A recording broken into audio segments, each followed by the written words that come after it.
Vers la fin de Brave New World, Sam Wilson utilise le bouclier de Captain America, le casque d'Ant-Man et les ailes du faucon en vibranium du Wakanda pour affronter un Red Hulk pas si impressionnant que ça. Autant dire que pour cette critique, je vais l'appeler Captain Black Ant Falcon Man. D'une part parce qu'il n'y aura toujours qu'un seul Captain America pour moi, et c'est Steve Rogers. Mais surtout parce que ce personnage est la parfaite métaphore du film lui-même. Un patchwork bancal d'idées et d'histoires volées à d'autres personnages et films Marvel, mais en moins bien. Un film qui a été charcuté et recousu plus de fois que le monstre de Frankenstein, bourré de clichés vus et revus, depuis que le MCU navigue à vue depuis 5 ans, avec des personnages inutiles, des intrigues qui ne mènent nulle part et, pire encore, un film qui ne sait même pas ce qu'il veut être, ni pourquoi il existe. Et après 2 heures à lutter pour arriver jusqu'au bout, je ne peux pas vraiment vous le dire non plus. En bref, Captain Black Ant Falcon Man, Brave New World, est exactement ce qu'on redoutait. Un bordel surchargé, incohérent et sans direction.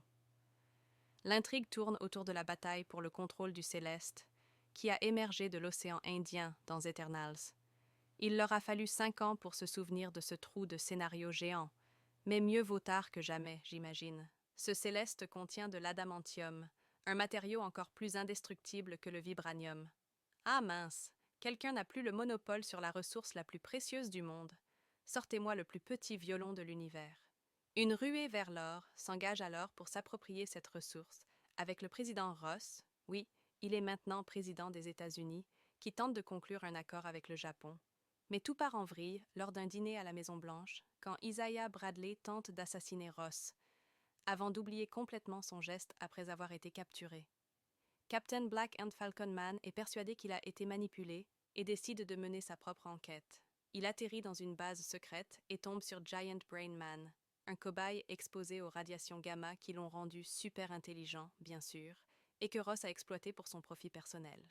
Oh, et une petite gamine apparaît pendant 5 minutes pour nous donner notre dose de Girl Boss Moment avant de disparaître totalement du film.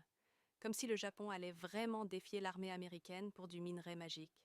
Bref, Captain Black Ant Falcon Man se démène pour éviter une guerre en donnant des coups de pied dans des missiles en plein vol. Oui, vous avez bien lu. Ensuite, Ross, qui gobait des pilules anti-crise cardiaque pendant tout le film, se transforme en Red Hulk parce que, plot twist, c'était en fait des pilules à radiation gamma.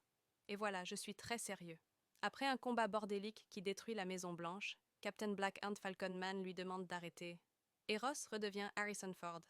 Fin de l'histoire. Ce film est un patchwork mal ficelé, un projet vidé de toute ambition artistique, rabouté à coups de reshoot et de coupe au montage. Un film qui ne sait pas où il va, qui réutilise des éléments mieux exploités ailleurs et qui, en fin de compte, n'a aucune raison d'exister.